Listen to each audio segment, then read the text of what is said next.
మొట్టమొదటిసారిగా నాలుగోసారి ముఖ్యమంత్రిగా ప్రమాణ స్వీకారం చేసిన తర్వాత హైదరాబాద్కు వచ్చాను.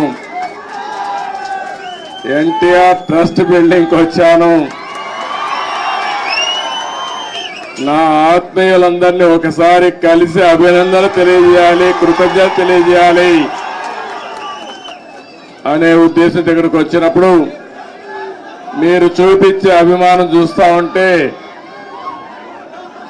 నాకెంతో ఆనందం, నాకొక ఉత్సాహాన్ని కూడా మిమ్మల్ని చూస్తా ఉంటే ఇంకా ఎక్కువ చేయాలనే ఉత్సాహం వస్తా ఉంది. వేదిక పైన వేదిక ముందర ఉన్నటువంటి నాకు ప్రాణ సమానమైన తెలుగుదేశం పార్టీ కుటుంబ సభ్యులందరికీ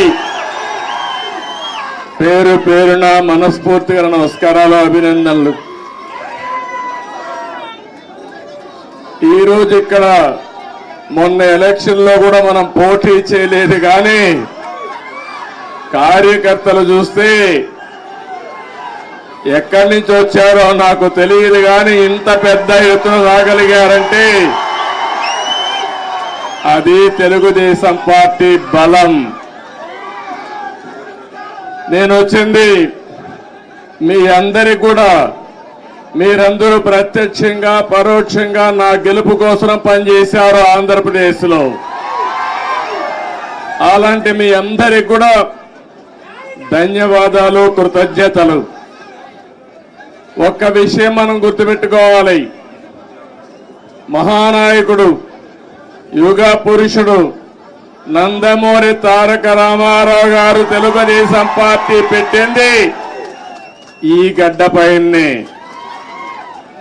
ఆ రోజు ఆయన ఆలోచించింది ఏదో రాజకీయాల కోసం రాలేదు, లేకుంటే రాజకీయాల్ని అధికారం కోసం వచ్చి ఉపయోగించుకోవని రాలేదు. తెలుగు జాతికి అన్యాయం జరిగింది, నా జాతిని కాపాడుకోవాలని ఏకైక లక్ష్యంతో ఎన్టీ రామారావు గారు వచ్చారు. పార్టీ పెట్టిన విధానం కూడా మీరు చూశారు. ఎమ్మెల్యే క్వార్టర్లో ఆ రోజు ఏ విధంగా అయితే 10 మందిని కలవడానికి వచ్చాడు, వస్తే పెద్ద ఎత్తున ప్రజలు వస్తే అప్పటికప్పుడే తెలుగుదేశం పార్టీని నామకరణం చేసి అనౌన్స్ చేశాడు. ఈరోజు కూడా నేను చూస్తున్నా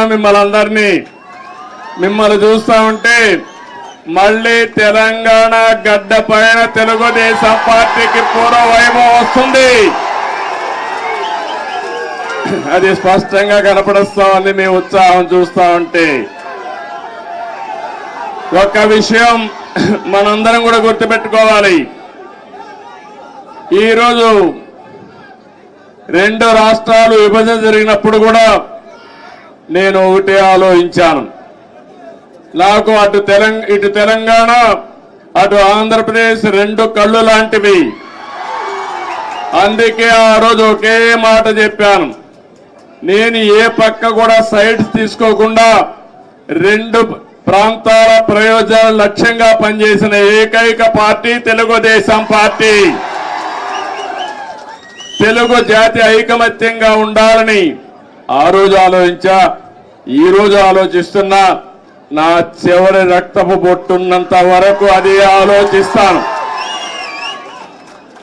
ఇంకో పక్కన మీరు ఒక విషయం గుర్తుపెట్టుకోవాలి, తెలుగు జాతికి ఒక గౌరవం తెచ్చిన వ్యక్తి ఎన్టీ రామారావు గారు.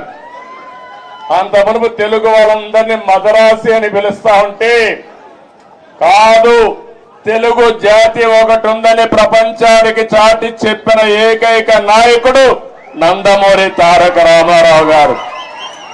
తెలుగు వారికి ఆత్మ గౌరవాన్ని తెచ్చిన నాయకుడు ఎన్టీ రామారావు. అనేక సమస్యలు తీసుకొచ్చాడు, 1-2 కాదు.